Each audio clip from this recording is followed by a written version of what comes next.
Hey everybody, it's Chrissy from Earthagy. I wanted to show you today Shiva Lingham stones. These are by far my all-time favorite crystals or gemstones that I can get my hands on. If I could have 1,000 of them around my house, I would. These are formed in the Narmada River in India from supposedly a meteorite that went down in the river a couple million years ago. And they all have different color variation and patterns. You see a lot of browns. And the first time I ever saw them, I was like, these things are god-awful ugly. But I was like, what the hell, I'll get some. And once I got my hands on them, if you've ever held one, they are really, really high vibration. There goes my dog. Typical, like clockwork. Anyway, so they have become my favorite, and each one is different. This gray one is a pretty unusual color. You usually see more browns and yellows. You can get some red in them. You see something like this that looks boring on one side, flip it, and it looks kind of like a pyramid, doesn't it? It's pretty cool. So they are big. Now, you can also get them in black, but they're rarer. The black is meteorite that is, I believe they say it's heavier than iron. These are much harder to get. I used to have some little ones, but I'm out of it right now. I'll probably have them back in eventually. Anyway, they are dug up in a river on an Indian sacred site. And these are naturally occurring.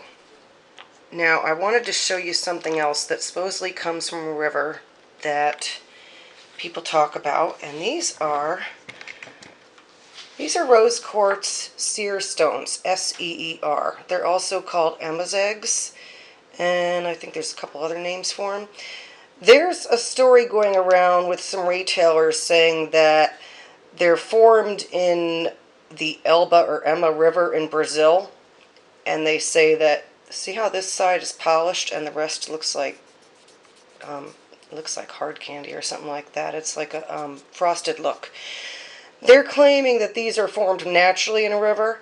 That's a crock of BS. I'm going to tell you here right now, and yeah, I'm going to say it on the video, sorry. But basically what's happened is a lapidary artist has taken a slice off of the stone and polished it so that it's shiny. They're saying they're like a window thing. And left the rest in this raw state. But when I did my research on them, because I thought they were pretty interesting, there's no Elba River in Brazil. And if you ask one of your retailers about that, they're going to be like, I don't know what you're talking about. So, I mean, they're cool. They're rose quartz. They're not expensive. You can get them in smoky quartz and clear quartz and amethyst too, usually. But basically, these are just stones that have been cut by a lapidary artist and polished on one side. They've put some story behind them. That's total BS. That they're naturally forming like this in a river. No, a river would not do this. So, just so you know the truth about what's behind stuff. Shiva's, naturally forming. Seer stones, Emma's eggs, nope. They are natural rose quartz, obviously. They've just been cut and polished.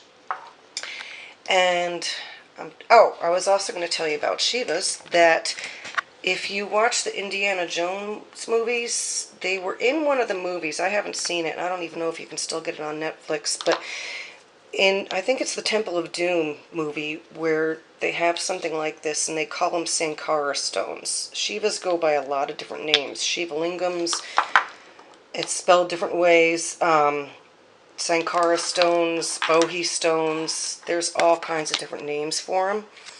But if you've ever held one, they're pretty incredible. And they're rolling around here too. I had a friend that I used to hang out with that did some website work for me. And he's a guy, he's not into crystals at all. But when I first started getting these big Shivas in, he came over one day and I was like, here, hold this. And he's like, why? I'm like, because it's cool. And he grabbed one. I had a big one at the time that I put in his hands. And he was like, holy crap. He said, can I keep it? And I'm like, no, I'm going to sell it. But even he, who's not into crystal healing, could feel the energy coming off these things. I think they're more powerful than Moldavite. You can, figure that one out for yourself. The little ones are good, even the really little ones. They're not expensive, the little ones. Are great for little pocket stones. Men and women both like them. And if you've never held one, try one out and see what you think. And I think you will like them as much as me, even though I originally called them my ugly stones. They're not so ugly anymore. I want dozens of them and more.